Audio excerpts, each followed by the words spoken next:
माणसाने प्रश्न विचारावा माणुसकी म्हणजे काय, ह्याच्यासारखं मोठा विनोद ना. हे असं आहे की एखाद्या कॅशियरने विचारावं पैसे म्हणजे काय, एखाद्या शेतकऱ्याने विचारावं शेती म्हणजे काय. मुळात माणूस म्हणून आम्ही स्वतःच्या बाबतीमध्ये जे विचार करतो, जे अपेक्षा करतो, तीच माणुसकी. माणसाने माणसाशी माणसासम वागणे म्हणजे माणुसकी. माणसाने माणसासारखं वागावं ह्याच्यामध्ये काय विशेष आहे? तो माणसासारखं वागत नाही हे विशेष. एखादा जनावर असून जर माणसासारखं जर वागायला लागले, एक जरी गुण त्याच्यामध्ये सापडला तर त्या जनावराचं काय कौतुक होतं. आणि आज माणसासारखी वागत, त्यांचं अवमूल्यन झालं, ती जनावरासारखी वाग. हे कशामुळे झालं? हे आमच्या स्वार्थामुळे, वासनांमुळे, कामनांमुळे, अहंकारामुळे निर्माण झालं. सद्गुरू असं म्हणतात, त्यांचा म्हणण्याचा उद्देश आहे की माणूस जो आहे त्याचं माणसासारखं वागणं, संस्कृती बरोबर जगणं, प्रकृती बरोबर जगणं. माणसाने माणसाबरोबर माणसासारखं वागणं ही प्रकृती आहे, माणसाने माणसाबरोबर जनावरासारखं वागणं ही विकृती आहे, आणि माणसाने माणसाबरोबर देवासारखं वागणं ही आमची काय संस्कृती आहे. स्वतःच्या अगोदर दुसऱ्याचा विचार करणे म्हणजे माणूस. जे तुम्हाला हवंय ते पहिलं दुसऱ्याला मिळालं पाहिजे ही माणुसकी. ज्यावेळेस माणसामध्ये माणुसकी जिवंत असते, सद्गुरू असं म्हणतात, तेव्हा तुम्ही जे काही करता ना तेव्हा ती सर्वांच्या भल्याचंच करता. ज्याच्यामध्ये संवेद नाही तो दुसऱ्यावर हल्ला करू शकत नाही, हिंसा करू शकत नाही. आणि म्हणून आपण सर्वांनी शिकलं पाहिजे की माणसाने माणुसकी जर सांभाळली आणि माणुसकी त्याच्यातून जर ओसंडून व्हायला लागली तर तो जे काही करेल ते सगळ्यांच्या कल्याणासाठीच करेल आणि सर्वोच्च करेल, सर्वोत्तम करेल. एक लक्षात ठेवा, समाज बदलवण्यासाठी तुम्हाला स्वतःला बदलवणं गरजेचं आहे. समाज बदलत बसायचं नाही. शेवटी मला एक सांगा, हा समाज कोणापासून बनला? तुमच्या माझ्यासारख्या माणसांपासून. जर एक माणूस बदलला, एक माणूस जर बदलला तो स्वराज्य निर्माण करू शकतो. एक माणूस जर बदलला तर स्वातंत्र्य मिळवून देऊ शकतो. एक माणूस काही पण क्रांती करू शकतो. आणि म्हणून तो एक माणूस तुम्ही हाजीर असाल. आणि म्हणून आपण सर्वांनी माणुसकी जिवंत ठेवली पाहिजे. आणि म्हणून तुम्हाला जे काही मिळेल ते दुसऱ्यांच्या कल्याणासाठी वापरा, बस हीच माणुसकी आहे. पहिलं दुसऱ्यांना तृप्त करा आणि मग स्वतःचा कृतीचा विचार करा. अशा प्रकारे तुम्ही जर जीवन जगलात, तुम्हाला जीवनामध्ये नीतिमत्तेची गरज नाहीये. तुम्ही जे काही कराल एक सर्वोत्तम.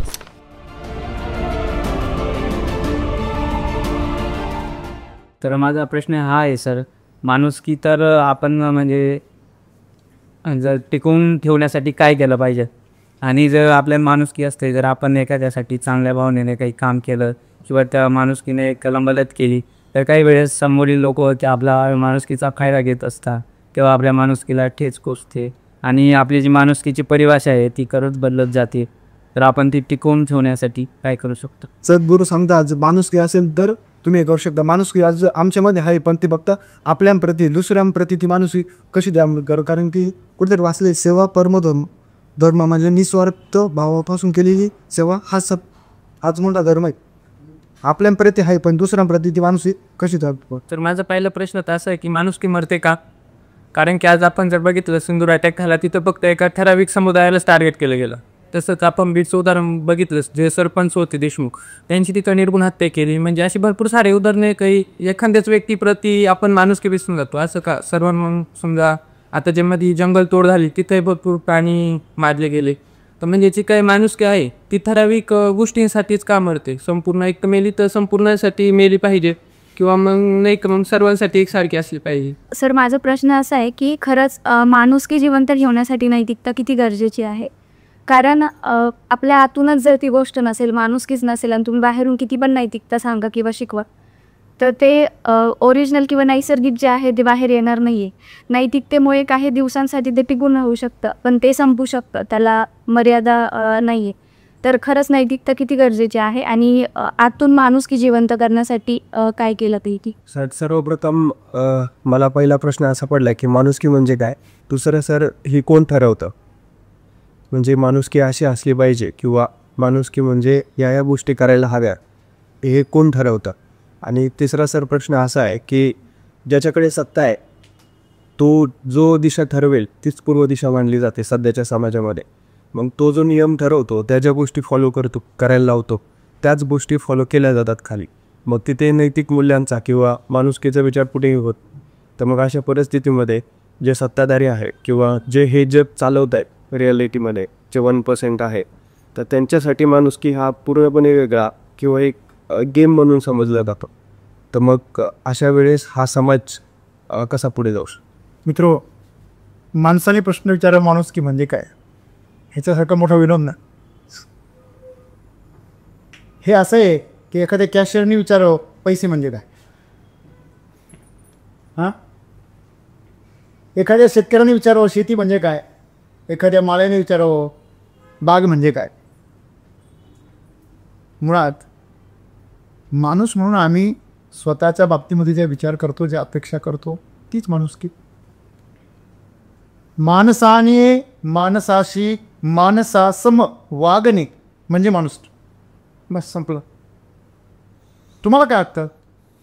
प्रत्येकाला असं वाटतं की सगळ्यांनी मी जसं वागतो लोकांशी तसं माझ्याशी वागावं, माझ्या जशा भावना आहे तसं सगळ्यांनी माझ्याशी भावना ठेवावं,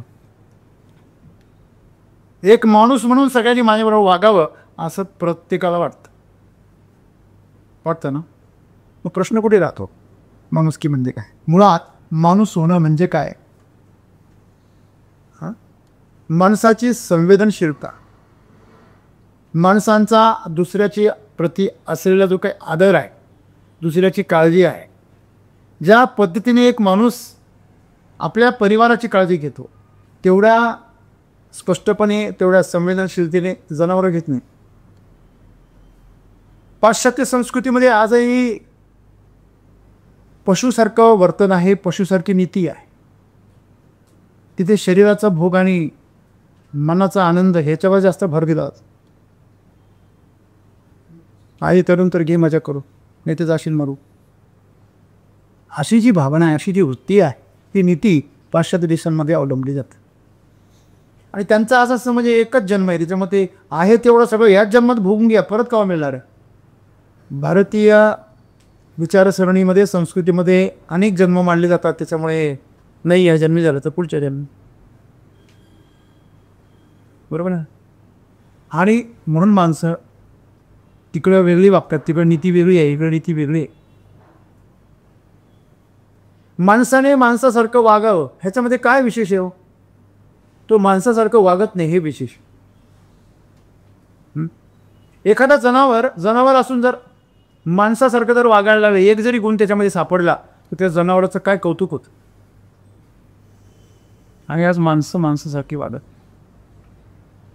त्यांचं अवमूल्यन झालं, ती जनावरासारखी वाग, पाशवी अत्याचार करतात, पाशवी वर्तन करतात.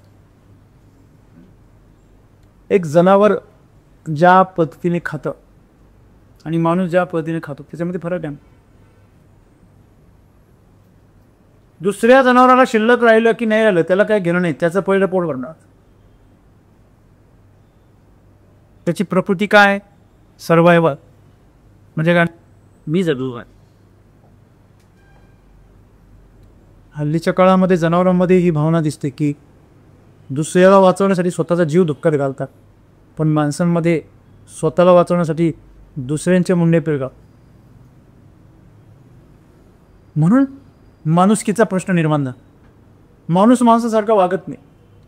माणूस जर देवासारखा वागला तर छानच आहे, परंतु माणसाने जनावरासारखं वागू नये, माणसाने पशुसारखं वागू नये, हिंस्र प्राण्यासारखं वागू नये.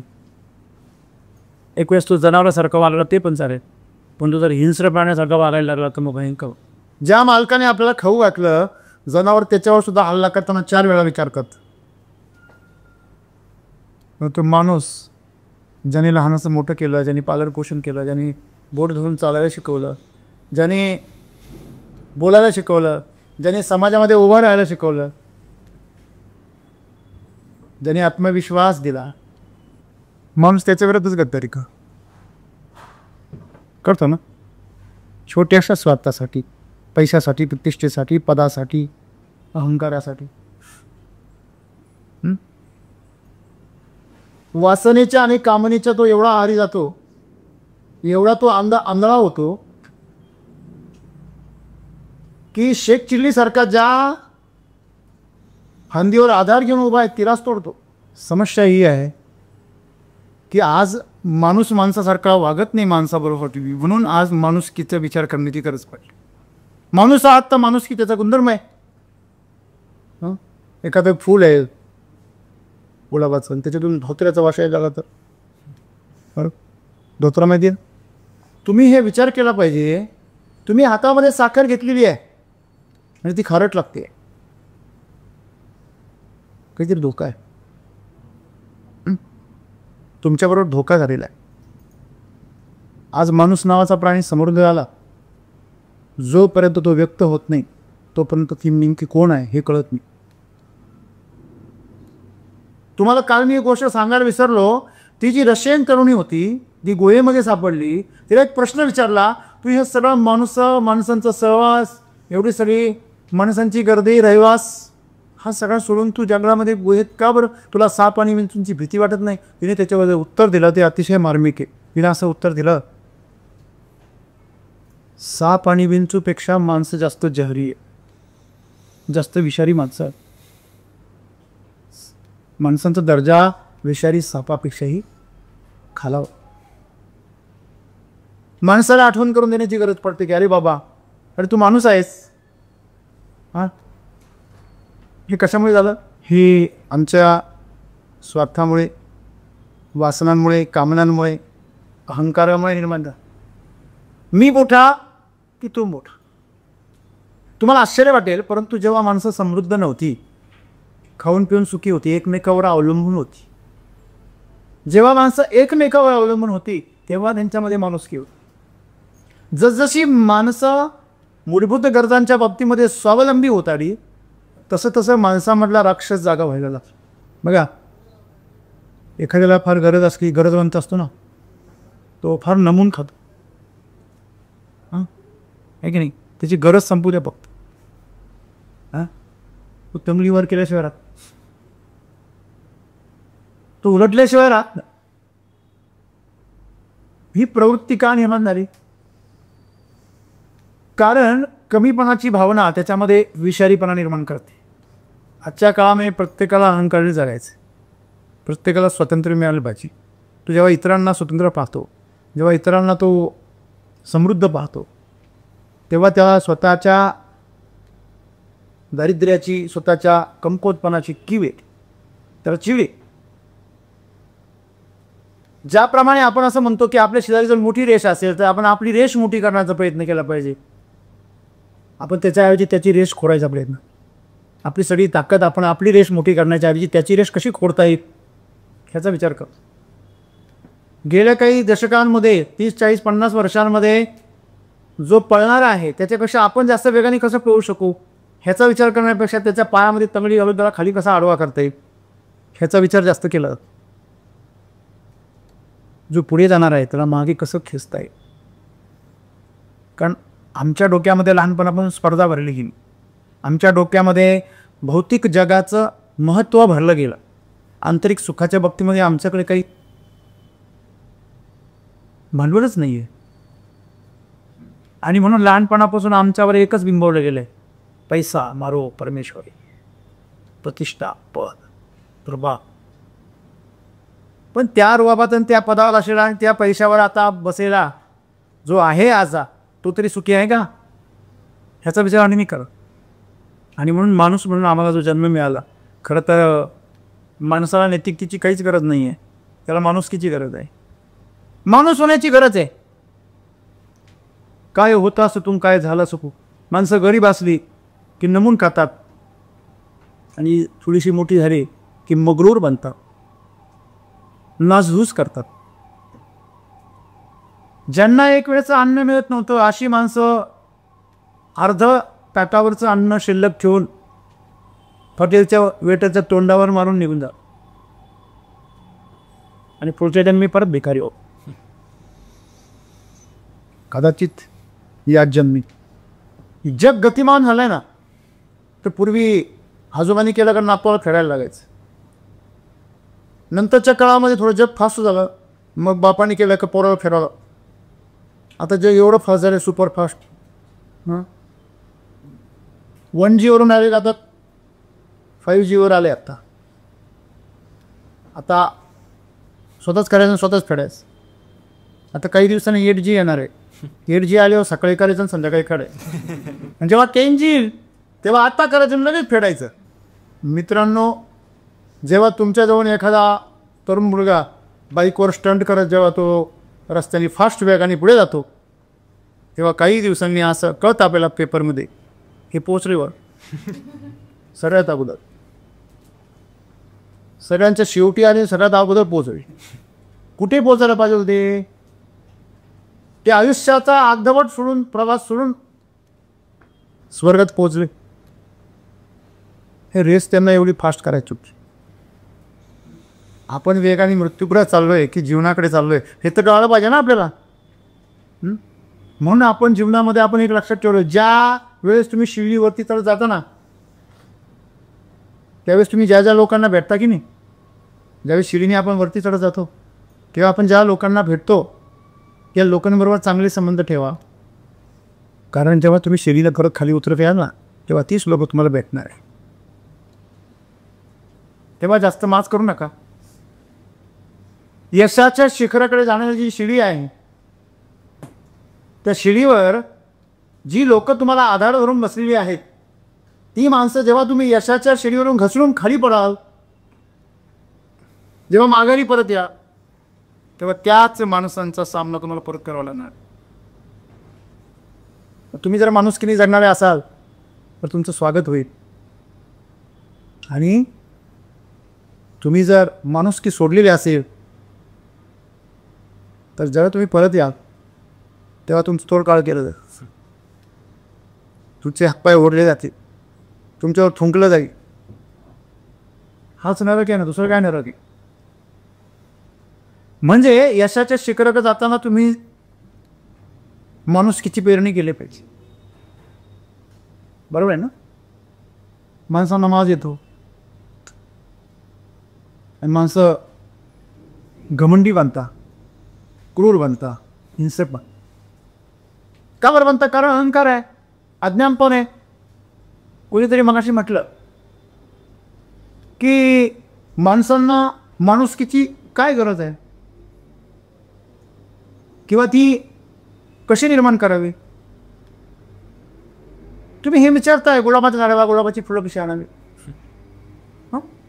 हां, तुम्ही मला जर प्रश्न विचारला की सर गुलाबाच्या झाडाला धोत्र्याची फुलं कशी आणावी तर ते थोडासा अवघड प्रश्न आहे. किंवा एखाद्या धोत्र्याच्या झाडाला गुलाबाची फुलं कशी आणावी हा बी जरा अवघड प्रश्न आहे. त्याला थोडंसं प्रयोग करावा लागतील, काही वैज्ञानिक संशोधन करावं लागेल. मिठ्याला खारट होण्याचं काही शिकावं लागतं का? हां, काही प्रयत्न करावं लागतं काही गेला का मीठ आता खारट होईल असं करा, अशी प्रोसेस करा, तिने मीठ खारट होईल. नाही, स्वभावच आहे तो. माणसाचा स्वभाव मुळात माणुसकी आहे. मग तो माणुसकीने का वागत नाही? करत तो स्वतःला विसरला.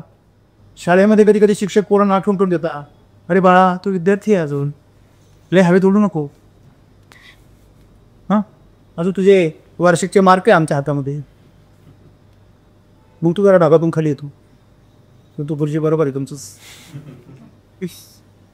कमीत कमी प्रॅक्टिकलचे मार्क मिळेपर्यंत तरी जमिनीवर चालतो, तुमच्या समोर तरी चालतो.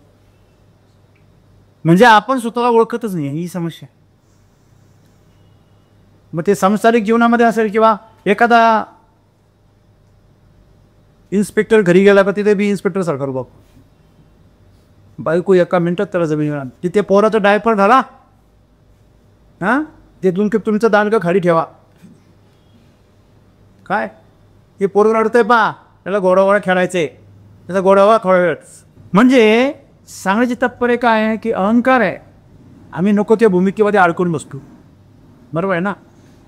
तर सद्गुरू असं म्हणतात, त्यांचा म्हणण्याचा उद्देश आहे की माणूस जो आहे त्याचं माणसासारखं वागणं, संस्कृतीबरोबर जगणं, प्रकृतीबरोबर जगणं. माणसाने माणसाबरोबर माणसासारखं वागणं ही प्रकृती आहे. माणसाने माणसाबरोबर जनावरासारखं वागणं ही विकृती आहे. आणि माणसाने माणसाबरोबर देवासारखं वागणं ही आमची काय संस्कृती आहे. आम्ही रामराम म्हणतो ना. रामराम म्हणजे समोरच्या आतमध्ये राम आहे त्या रामाला रामराम. तुम्ही नाही हो, तुमच्या आतमध्ये राम आहे त्याला नमस्कार आहे, दर्शन त्याचं आहे. आईवडिलांचा साष्टांग दंडवत का केला जातो? हे सगळे 6 आणि 8 जे काही तुमचे अष्टांग आहे ते सगळे अंगासहित शरीर त्यांच्याकडूनच आलं नाही. त्यांच्याकडून आपल्याने काय फरक पडतो? बरोबर आहे की नाही? नाही त्यांची लायकी आहे का? माझा बाप तर कायम दारू पितो, त्याची लायकी आहे का मी तिचं दर्शन घ्या? त्याची लायकी नसते, तू आलास पुन्हा वाजता. तेवढ्यापुरती तर लायकी आहे ना त्याची, जन्माला सगळं तुला. मित्रांनो, प्रकृतीने निर्माण केलं आहे, त्याच्या माध्यमातून त्याच्याविषयी तुमच्या मनामध्ये आदर असणं गरजेचं आहे, तुमचं कर्तव्य आहे. बरोबर आहे. तिथं नियम लागू होत नाही. माणसाने माणसाशी माणसासारखं वागणं एवढं साधी सोपी व्याख्या. तुम्हाला भूक लागली समजून घ्या ना, समोरच्याला पण लागली असेल. हॅलो, तुम्हाला ताण लागते ना, समोरच्या पण लागत असेल ना. म्हणून मराठीमध्ये फार म्हटलं जातं, जावे त्याच्या वंशा तेव्हा कळे. तुम्हाला जर एखाद्याचं दुःख जाणून घ्यायचं असेल आणि त्याच्याबद्दल माणुसकी जाणून घ्यायची असेल ना, तर तो ज्या भूमिकेत आहे, ज्या जबाबदारीत आहे, ज्या पद्धतीने आहे, तसं जगून बघा. म्हणून जो सुरतचा व्यापारी आहे ना, हिऱ्याचा व्यापारी, तो आपल्या वयात आलेल्या आणि ज्याच्याकडे कारभार सोपवायचा आहे अशा तरुण मुलाला पहिला महिनाभर जग पाहायला सोडतो. 5,000 रुपये देतो आणि सांगतो, महिनाभर तू प्रत्येक हप्त्याला नोकरी बदलायची, नोकरी कर, धंदा कर, काही पण कर, पण महिनाभर याच 5,000 रुपये जगून ये तिकडून. फक्त बटणं दाबायचा, एक मोबाईल दिला जातो आणि तो कायम स्विच ऑफ ठेवायचा, गरज पडली तर चालू करायचा. कुठं ओळख सांगायची नाही, कुठं काहीच सांगायचं नाही. भिकारी पिक्चर पाहिला असा ना तुम्ही, तो त्याच्यावरच आधारित आहे. सांगण्याचं तात्पर्य असं आहे की तुम्ही त्या वंशाला जातच नाही ना. माणूस म्हणून आपण जन्माला आलो खरं, पण माणूस म्हणून काय आहे आपण, हे ना ओळख आपल्या आईवडिलांना काही झाली ना आपल्याला झाली कधी. साधू संत तर ठरले सामोरे सांगून, मी शरीर नाही, मी मनही नाही. अरे तू कोण आहेस?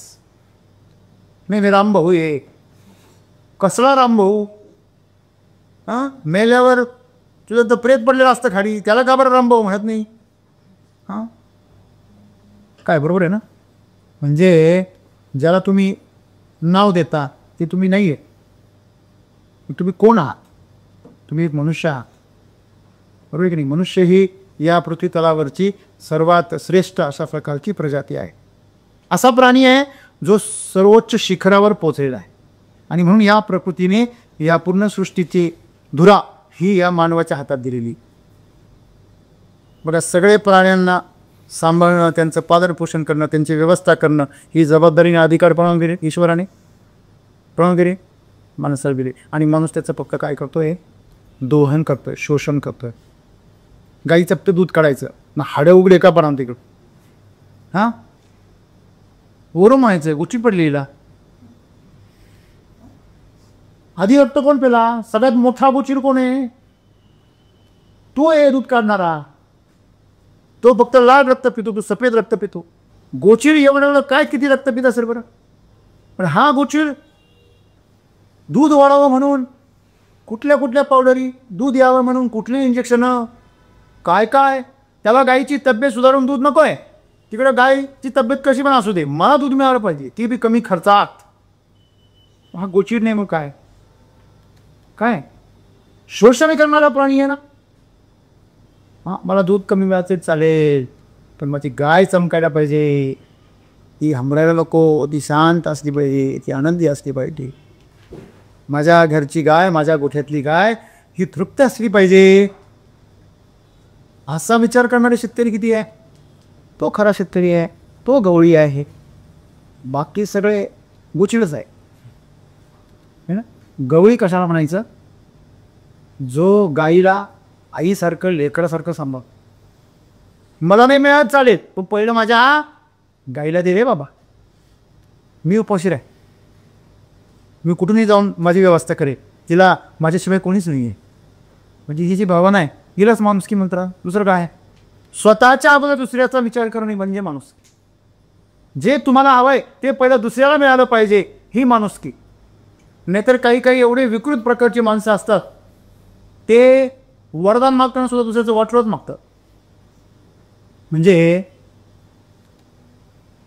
रस्त्यामध्ये उलटे खेळ ठोकणारे महाभाग आहेत जगामध्ये. दुसऱ्यांच्या जीवनामध्ये, दुसऱ्याच्या प्रवासामध्ये रक्तभंबाळ अडथळे कसे आणता येतील ह्याचा विचार करणारी माणसं कशी असू शकतात? त्यांच्यामधला माणूस कधीच मेलेला आहे, बरोबर आहे ना. आणि म्हणून सगळ्यांना सांगावं लागलं की माणसांमधली माणुसकी नेली. अरे गाढवाला पाणी पाजलं संत एकनाथ महाराजांनी, पाजलं ना. का? संत होते ते फक्त माणसातच देव बघत नव्हते. आपल्या हिंदू संस्कृतीमध्ये प्रत्येकामध्ये देव आहे असं म्हटलं जातं. गाईमध्ये पण देव आहे, दगडात पण देव आहे. अरे माणसाचं सोडा, प्राण्याचं सोडा, दगडात पण देव आहे. एवढी आमची संस्कृती, संस्कार जे आहे ना, एवढे काय संवेदनशील आहे. आणि त्या ठिकाणी आज आम्ही माणसाबरोबर माणसासारखं वागत नाही. बरोबर आहे की नाही? समजा तुम्ही जेवण करायला बसलेले आणि तुमच्या शेजारी एखादा उपवासी आहे आणि तुम्ही मस्तपैकी जेवण करताय, तुम्ही माणूस आहे का? मग तुम्ही कोण आहात? राक्षस आहात, राक्षस. बरोबर आहे? तुम्हाला दुसरा उपवासी आहे का काय, तुम्हाला भूक लागली आहे ना, मग तुम्हाला स्वतःबद्दल फार करुणा आहे, स्वतःबद्दल तुम्ही फार दयाळू आहात, स्वतःबद्दल तुम्हाला फार सहानुभूती वाटते. तुमचं भागल्यानंतर तुम्हाला लोकांचा विचार येतो. तुम्ही माणूस नाहीची. हां, दुसरे उपवासी मेरे घरी चालतील, पण माझं भागलं पाहिजे ही हैवानी येत आहे. तुम्ही राक्षस पण नाही, मग हैवान आहे आता. म्हणजे आपल्याला हे लक्षात ठेवायचे, राक्षस एक वेळ बरा हैवानापेक्षा. म्हणजे माणसांचं अनेक रूपं तुम्हाला बघायला मिळतील. ज्याप्रमाणे आता हत्या होत आहे, तुम्ही जर त्या हत्यांची जर परिस्थिती पाहिली तर त्याच्यामध्ये हत्या कमी, क्रूरता जास्त आहे. बरोबर. एक गोळी घातली की माणूस सहज मरतो, पण गोळी घालून मारत नाही, त्याचा हाल हाल करून मारलं. त्याचा आत्मा जो आहे तो प्रचंड पिळवला जातो, दुखवला जातो. बरोबर आहे ना? राईट. मग ही जी वृत्ती आहे ती तुमच्यातल्या माणसाची आहे का? नाही. आणि म्हणून तुम्हाला नीतिमत्तेचे धडे शिकवावे लागतात. त्याच्यामुळे तुम्हाला नीतिमत्तेची मूल्य शिकवावी लागतात. हां, माशाला जर पोहायला शिकवायचं आहे, संपली नावं प्रॉपर्टी तुमची. ज्या वेळेस लहान वासरू जन्माला येतं त्याला सांगावं लागत नाही ही आई आहे आणि तुला हे दूध प्यायचं आहे, ह्याच्यावर तू जिवंत राहणार आहे. आता मिल्क चार्जर खाऊन तर जर्शीला पण अक्कल यायला लागली, माणसाला कधी येईल? आणि म्हणून आपण संवेदनशील असणं आणि आपल्याकडं जे मनुष्यत्व आहे, आपली जी मानवता जी आहे ती काय असली पाहिजे? जिवंत असली पाहिजे. आज आम्ही पाहिलं की भारताने जेव्हा सिंधूर हल्ला केला, आज जगामध्ये आपण बघतो जे हल्ले होत आहेत, मानवी वस्तीला टार्गेट केलं जातं आणि निरपराध लोकांची हत्या केली जाते. आपल्या देशावर एवढा मोठा घाणेरड्या प्रकारचा हल्ला केला गेला, तरी पण भारतीय संस्कृती पहा, तिथल्या लष्कराला धडा शिकवला गेला. नागरी वसाहतींपासून सुरक्षितपणे अशा प्रकारचे हल्ले निवडले आणि सगळे हल्ले झाल्यानंतर आपले जे काही मिशन होतं ते थांबवलं. ते याच्यापेक्षाही खूप काही करू शकत होतं. जर आपणही त्यांच्यासारखं जर निरपराध लोकांना मारलं तर त्यांच्यामध्ये आपल्या फरक तो काय राहिला? एवढे सगळे अत्याचार करूनही रामामध्ये एवढी ताकद होती की एक बाण मारून तो अख्खी श्रीलंका उद्ध्वस्त करू शकतो. काय आपल्याकडे आज अणुअस्त्र असं नाही, त्या काळात बी होती. साधा हनुमान अख्ख्या श्रीलंकेला लंकेला आग लावू शकतो, तर सगळ्या बाकीची वारा सेना काय पॉवरफुल असं. हनुमान म्हटले आत्ताच येऊ का संपून सगळं? जांबुवंत म्हणजे भाऊ रामासाठी काही ठेव. आपण राम गप्ते सगळे, आपल्या स्वामींचं काही राहील का? हां, इतिहास तुझ्या नावाने लिहिला जाईल की नाही? एवढी ताकद होती. परंतु प्रभू श्री रामचंद्रांनी 4 वेळा विनवणी केल्या. आता विनवण्या पुढे करायला पाहिजे, गुन्हेगाराने करायला पाहिजे. ज्याच्यावर गुन्हा झाला त्यांनी करायला पाहिजे का? नाही. तर तुम्ही मला ह्याचे देव होते, यांनी एवढ्या विनवण्या का केल्या? कारण यांच्यामध्ये माणुसकी जिवंत आहे.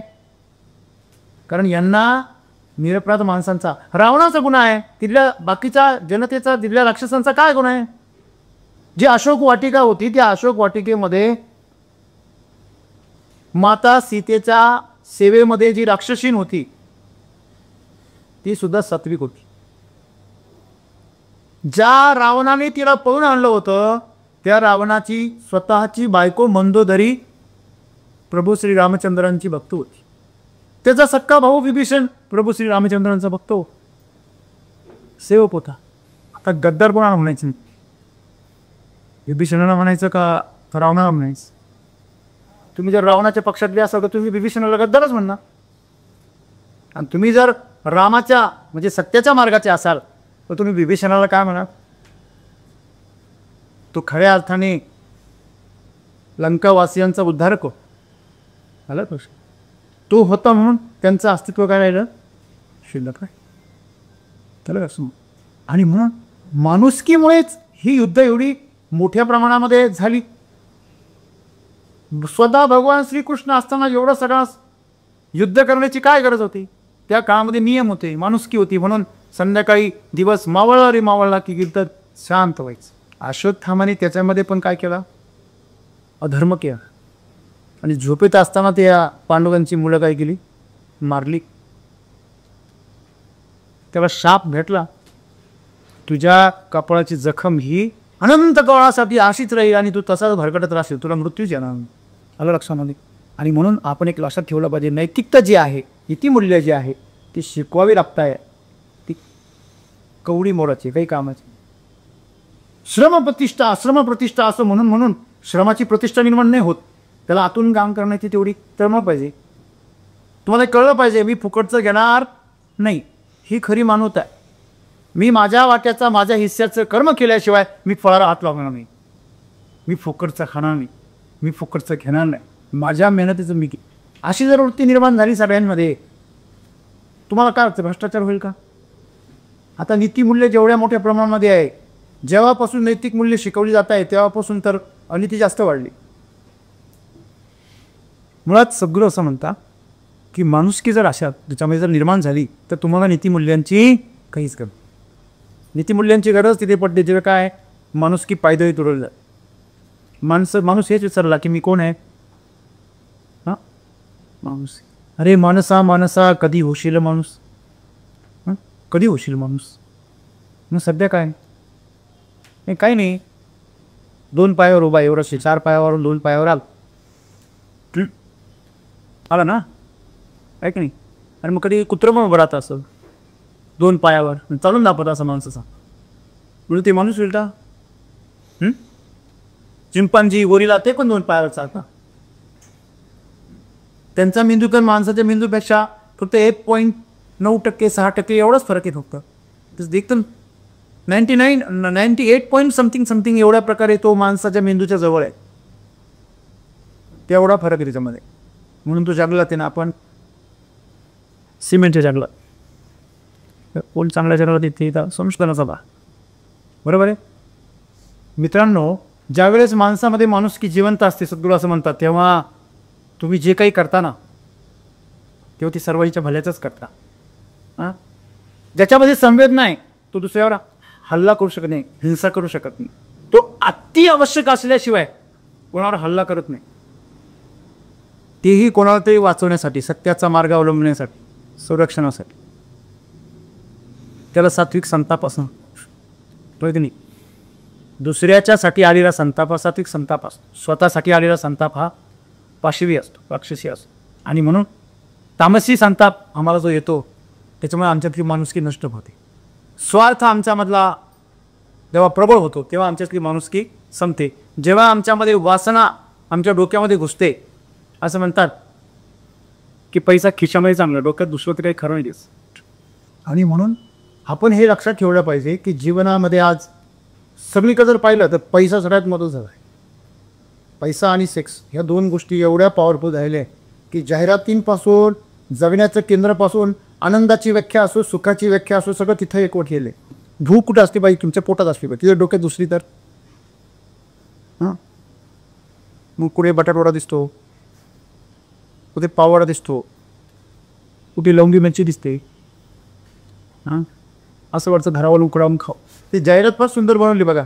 म्हणजे आपण एक लक्षात ठेवलं पाहिजे, आपल्या डोक्यामध्ये जशा प्रकारची भाव स्वार होतात ना तशा प्रकारचं आपलं वर्तन बनतं. आणि म्हणून आपण एक नेहमी लक्षात ठेवलं पाहिजे, आपण माणूस आहोत याची आठवण आपण सर्व स्वतःला करून घ्यायची, नाही की नाही? आणि तेवढी जर आठवण राहिली तर आपण सर्वांबरोबर कसं वाहू? माणसासारखं करू. जो पहिला आधी स्वतःच्या आधी कोणाचा विचार करतो? दुसऱ्यांचा. मी नेहमी सांगत असतो, अगदी छोटी छोटी गोष्ट आहे. रस्त्याने चालताना, कुठेतरी बसताना, कुठेतरी उभं राहताना, कुठेतरी बोलताना, जेवण करताना, काहीतरी वस्तू घेत असताना, अगदी पाण्याचा ग्लास भरून घेताना, कुठेही छोट्या छोट्या काहीतरी बोलत असताना प्रत्येक वेळेस आपण आधी पहिल्या दुसऱ्याचा विचार करतो आणि ते आपण करत. बस काही नाही. आपण जर माणुसकीनं वागायला लागलो तर आपण पहिला स्वतःच्या अगोदर कोणाचा विचार करू. आणि कुणीतरी म्हटलं का अरे जर माणुसकीनं वागलं तर त्याचा काही फायदा घेतला का तो? मला सांगा. कावळ्याने जर कोकिळीचा आवाज काढायचा प्रयत्न करतो काय? मग आता कोकिळीनं काय म्हणायचं की कावळा कसा आवाज काढतो, मी कशाला तसं गाऊ? मग घाल मी एवढा सुंदर आवाज काढायचा आणि कावळ्याने खाव खाव करायचं, त्याला काही अर्थ आहे का? हा त्याचा स्वभाव येतो. संत एकनाथ महाराज एकदा स्नानासाठी गेले नदीवर, गोदावरीमध्ये डुबकी मारली, हात वर केला आणि हातामध्ये विंचू. आता विंचू स्वभाव काय? नांगी मार. त्यांनी मारली समोर संत, नांगी मारल्यावर त्यांना झटका बसला, ती खाली सापडला, त्यांनी परत उचलला. असं 2-3 वेळा झालं. त्यांच्याबरोबर जे गावकरी ते मी महाराज, अहो तो तुम्हाला चावतोय. नाही म्हणजे त्याचे प्राण वाचवले. पण हो म्हणजे तो बाहेर गेला तरी तू सगळे बी चावेल. मित्रांनो लक्षात ठेवा, तुम्हाला स्वतःला वाचवण्यासाठी तुम्ही दुसऱ्याचा जीव घेणार का? हां, आणि फक्त शक्यता आहे का तो तुम्हाला चावू शकेल? चावलाय असं नाही आहे. त्यांचा विषय नाही, इतरांचा विषय. सापाला मारलं जातं का? तो दंश करेल म्हणून, बरोबर आहे ना? पण तो दंश केल्याची काही खात्री आहे का? 1000 सापांपैकी एक साप दंश करतो, पण 999 मारले जातो निरपराध. आपला कायदा काय म्हणतो? न्यायदेवतेच्या डोळ्यावर पट्टी का बांधली आम्ही? का बांधली माहितीच बा? कोण माहिती? 99 अपराधी सुटले तरी चालेल, पण एक निरपराध माणसाला शिक्षा व्हायला नको, म्हणून तिने डोळ्यावर किती कळतंय? याने अन्याय केलाय, याने गुन्हा केलाय, तरी पण तो खरंच गुन्हेगार आहे का हे तपासण्यासाठी न्याय यंत्रणा, बरोबर आहे ना? आणि म्हणून माणुसकीला वागणं काय याचं हे उदाहरण आहे बा. ते म्हटले दंश करणे हा स्वरक्षणासाठीचा त्याचा स्वभाव आहे, बरोबर आहे. परंतु मी माणूस आहे, त्याचा जीव वाचवणं हा माझा धर्म आहे, बरोबर आहे ना? तो जसा त्याचा स्वभाव सोडत नाही तसा मी माझा धर्म का सोडू? का तर मला वेदनाच आहे, माझ्या जीवावर धोका आहे, मला त्रास होतोय. तुला त्रास होतोय म्हणून तू दुसऱ्याचा जीव जाऊ दे ना. आपला जीव गेला तरी चालेल, पण दुसऱ्याचा जीव वाचला पाहिजे. बाजी प्रभू देशपांडे, माझं जीवन समर्पित झालं तरी चालेल, परंतु हे राज्य व्हावे ही श्रींची इच्छा. मला फासावर लटकवलं तरी चालेल, तरी पण माझा देश स्वतंत्र झाला पाहिजे. क्रांतिकारी भगतसिंग, माझ्या देशावर या इंग्रजांनी अत्याचार करू नये म्हणून गुन्हेगारी अशा प्रकारची प्रवृत्ती असलेल्या, अत्याचार करणाऱ्या इंग्रज अधिकाऱ्यांना गोळ्या घालणारा आणि त्यांच्यामध्ये दहशत निर्माण करणारा चंद्रशेखर आझाद, ही जी माणसं होती, ही माणसं माणुसकीसाठी लढत होती. कशासाठी? माणुसकीसाठी. त्यांना कुठली नीतिमत्ता नव्हती. होती का? हां, नाही लक्षामध्ये. आणि म्हणून आपण सर्वांनी शिकलं पाहिजे की माणसाने माणुसकी जर सांभाळली आणि माणुसकी त्याच्यातून जर ओसंडून व्हायला लागली तर तो जे काही करेल ते सगळ्यांच्या कल्याणासाठीच करेल आणि सर्वोच्च करेल, सर्वोत्तम करेल. आज आपल्या सर्वांना माणूस व्हायची गरज आहे असं सद्गुरू म्हणतात. बस, बरोबर. समोरचा कसा आहे वागू, त्याचा धर्म कसा आहे थोडा वागू दे. मी नेहमी उदाहरण सांगतो, एखाद्या जाळीमध्ये अडकलेल्या माकडाला तुम्ही जर सोडवायला गेले ना, ते माकड तुम्हाला बोचकड, तुमचे कपडे फाड, काल ते तुम्हाला दुश्मन समज, अज्ञानी येते. त्याच्यामुळे तुम्ही कसं वागावं हे तुम्ही ठरवा, समोरच्याने कसं वागावं तो ठरवेल. मग फक्त अहंकारापुरतं म्हणायचं का आमचे जमाना हम जमाने नाही, माणुसकीसाठी म्हणायचं. सद्गुरूंचं आजचं जे चिंतन आहे ते एवढं सुंदर आहे की आपल्या सर्वांनी जर आपण माणूस व्हायचं जर ठरवलं ना तर जीवन फार सुंदर आहे. पण आपण माणूस नाही होत, आपण सोमा बोमा असं काहीतरी हो आहे की नाही. आपण त्याला काहीतरी नाव देतो, त्याला काहीतरी ओळख देतो आणि तेवढंच जगतो, बरोबर आहे ना. तुम्हाला तुमच्या आजूबाजूला माणसं दिसत नाही, तुम्हाला फक्त तुमच्या घरीच माणसं. एखादा गुंड माणूस असतो, तो गुंड आपल्या कुटुंबात गेल्यावर त्याला त्याची मुलगी दिसते, त्याची बायको दिसते, त्याची आई दिसते, बहीण दिसते, ती त्याला दुसऱ्याच्या कुटुंबात का नाही दिसत? तिथं गेल्यावर तो अत्याचार का करतो, तिथं सपासप वार का करतो? खरं त्यातला माणूस मेलेला आहे. मग घरी गेल्यावर त्याला माणसं दिसत नाही, हे फक्त मोह दिसतो, मोहमाया दिसते. जेव्हा नारदाने जागं केलं आणि वाळल्या कुणी जेव्हा विचारायला गेला बायकोला, मी 7 रांजण भरले, एवढी माणसं मारली तुझ्या अंगावर दागिने घालण्यासाठी, तुला जगवण्यासाठी. ती म्हणते तुम्ही माझ्याशी लग्न केलं ना तेव्हा माझी जबाबदारी तुमच्यावर होती. तुम्ही तिकडे काय केलं मला नका सांगू. तुमचे बाप तुमचं तुम्ही पहा. हॅलो, मुलांना विचारलं, मुलं म्हटले आमचा काही संबंध नाही, तुम्ही आम्हाला जन्माला घातलं, तुमची जबाबदारी आहे मोठं करणं. आई वडिलांना विचारलं, आई वडील म्हटले बाळा तुला आम्ही मोठं केलं, बरोबर आहे की नाही, तुझं कर्तव्य आहे आमचं पालनपोषण काही. तोंडावर आपटल्यासारखा वाल्या कोळी परत धावत पळत रडत खळत आला आणि नारदाचे पाय धरले. म्हणे मुनीजी माफ करा, ज्यांच्यासाठी म्हणून मी लढत होतो आणि एवढं सगळं घोर पाप करत होतो ते कोणीच याची जबाबदारी घ्यायला तयार. हे सगळं पाप मला गोवा तिथे पुढे माणुसकी निर्माण दे. मग हात लटूट कापायला. आता हत्या नाही होऊ शकत, आता दरोडा नाही टाकला, आता लुटमार नाही होऊ शकत.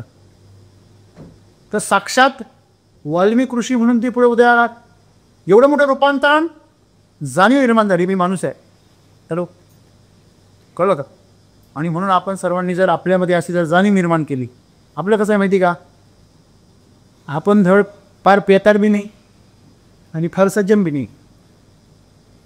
हा भेटला का एखादा पेग मारायचा, तो भेटला का एखादा धुरका मारायचा, फुकट भेटलं तर पार्टी करून टाकायची. या काही दुसरी काय होते. आपलं जीवन शुद्ध पण नाही आणि अशुद्ध पण नाही. आपण जरा माणूस पण नाही आणि जरा आपण प्राणी पण नाही, आपण राक्षस पण नाही, आपण मध्येच लटकलेले. यांची संख्या फार मोठी. संधीसा ज्या पक्षाचं सरकार आली त्या पक्षाची. मगच कोणीतरी म्हटलं की आज सत्ता तिथे सत्य आहे, अजिबात नाही. असं होतं जेव्हा समाधानाने होता. आता सत्ता तिथे सत्य राहिलेलं नाही, लगेच उघडवतो, दुसऱ्या दिवशी लगेच उघडव. सगळ्यात जास्त जर आज त्रास कोणाला असेल, विरोधक आनंदात आहे, सत्ताधारी आज त्रासात. लक्षात ठेवा. इन्फॉर्मेशन टेक्नॉलॉजीच्या युगामध्ये आज माहिती तंत्रज्ञानाचा जाळा एवढं भयानक आहे, तर तिकडं घडलं का दुसऱ्या सेकंदाला समाजाला कळतं. पूर्वीच्या काळामध्ये संसदेत आणि विधानसभेत काय चाललं हे समाजाला कळायला 5 वर्ष लागायची, कळत बी नव्हतं. तिकडे भांडण केलं का इथं दुपारी पोरांना कळलेलं असतं हे काय लायकीचे असं नव्हतं. इकडे हे बी भांडून पार्टी चालली का. सांगण्याचं तात्पर्य काय की सत्ता आणि सत्य हे पूर्वीच्या काळी असं होतं की ज्याच्याकडे सत्ता त्याचं सत्य असायचं, पण आजच्या काळामध्ये तसं राहिलेलं नाही. हां, तसं भासवता हा भाग वेगळा, पण तसं राहिलेलं नाही आहे. सत्य जे आहे त्याच्याबरोबर सत्ता राहणार हे लक्षात ठेवा. हां, तुलनात्मकदृष्ट्या 2 लबाडांमध्ये कमी लबाड कोण आहे त्याच्याकडे सत्ता जाऊ शकते हे लक्षात ठेवा. बरोबर आहे. आणि दुसरी गोष्ट म्हणजे समाज कसा आहे आजचा त्याप्रमाणे राहणार आहे. मी तुम्हाला नेहमी सांगतो, जर गुंडांची संख्या जास्त असेल तर त्या भागाचा नेता पण कोण असतो? गुंड. हां, कोण असतो? गुंडच असतो. योगायोगाने आपल्याला सोलापूर जिल्ह्यामध्ये असा गुंड भेटलो, नावात बी गुंड, वागण्यात बी गुट्ट आहे की नाही. गुंड म्हणजे काय? फसवेगिरी करणार हो, बोलणार एक करणार एक आहे की नाही. चेहरा सज्जनपणाचा आणि विचार मात्र दुर्जनपणाचे आहे की नाही. व्यापारी म्हणाले आणि राज्यकर्ते बनले, गुंडगिरी आहे. लक्षात. अशा प्रकारे माणसाच्या आतमध्ये लपलेला जो काही दानव आहे, हा दानव आज स्वतःचं नुकसान करतोय, तिचा मानव असल्याचा अपमान करतोय. त्याला ते करताना, दानवगिरी करताना, राक्षसारखं वागताना, गुंडगिरी करताना त्याला बरं वाटतं की त्याचं दहशत वाटते त्याला. परंतु जेव्हा त्याचं फळ भोगण्याची वेळ येते तेव्हा त्याची परिस्थिती अतिशय दयनीय असते. आणि म्हणून परमेश्वर काय म्हणतोय या ठिकाणी आपल्याला, परमेश्वर नेहमी आपल्याला हे सांगतो की बाबा रे, तू जसं कर्म करशील तसंच भोगशील. बरोबर आहे ना. आणि मग जर आम्ही माणूस म्हणून कर्म करायला लागलो तर आम्हाला आमचं जे अंतिम फळ आहे ते माणूस म्हणूनच मिळेल. भले देव म्हणून ना मिळो, भले साधुसंत म्हणून ना मिळो, पण कमी कमी माणूस म्हणून तर जाऊया. आणि म्हणून आज आम्ही ज्या डायलेमामध्ये आहे ना, विधावश्यत, थोडं हे बी करतो, थोडं ते बी करतो, थोडं देवदेव बी करतो, थोडं चोऱ्या मारे बी करतो आणि कायम खरं बोलतो, कधी कधी खोटं बोलतो, थोडंसं हो सर काय चालतो, एवढे खरं वागून नाही चालत साहेब असं म्हणता लोक सगळे. अरस बघा तुम्ही, आणि दुनिया पुढं खऱ्याची आहे. अच्छा, एक लक्षात ठेवा, समाज बदलवण्यासाठी तुम्हाला स्वतःला बदलवणं गरजेचं असतं. समाज बदलत बसायचं नाही. शेवटी मला एक सांगा, हा समाज कोणापासून बनला? तुमच्या माझ्यासारख्या माणसांपासून. जर एक माणूस जर बदलला तो स्वराज्य निर्माण करू शकतो. एक माणूस जर बदलला तर स्वातंत्र्य मिळवून देऊ शकतो. एक माणूस काही पण क्रांती करू शकतो. आणि म्हणून तो एक माणूस तुम्ही हे लक्षात ठेवा. आणि म्हणून आपण सर्वांनी माणुसकी जिवंत ठेवली पाहिजे. बरोबर आहे.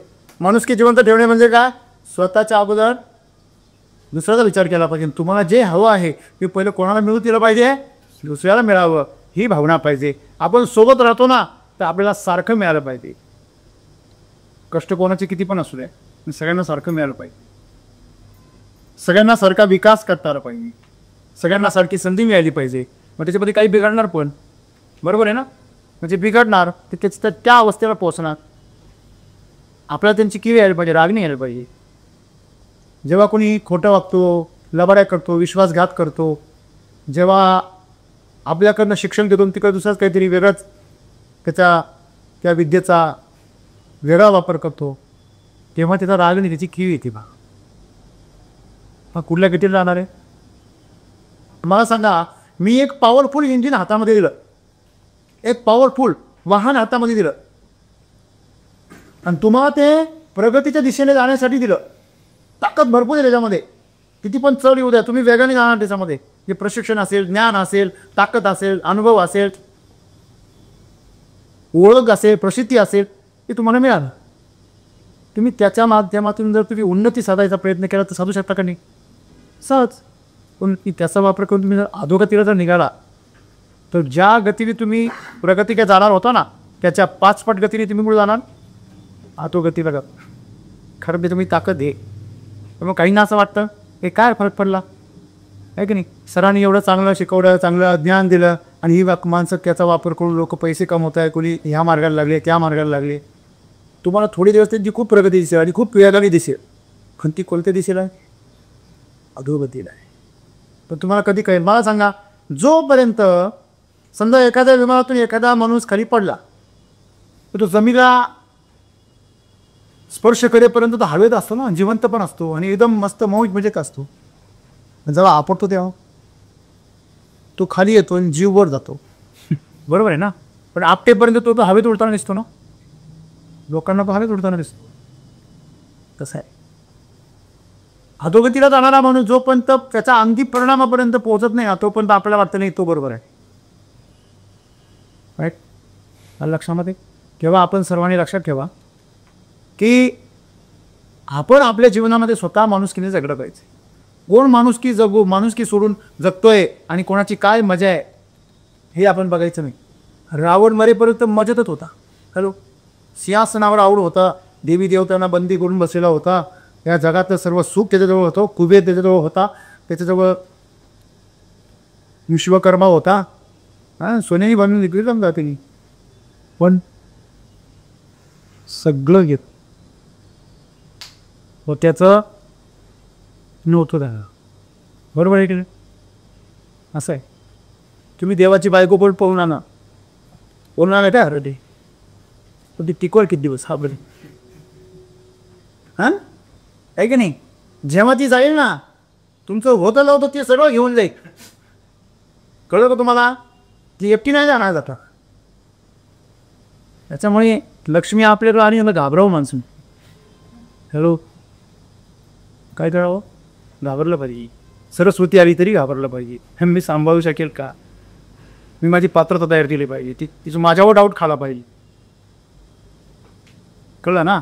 मग हे तुमच्यात केव्हा निर्माण आहे? जेव्हा तुम्ही तुमच्यातला माणूस तुम्ही काय कराल? जागा कराल, संवेदनशील कराल, आणि म्हणून तुम्हाला जे काही मिळेल ते दुसऱ्यांच्या कल्याणासाठी वापरा.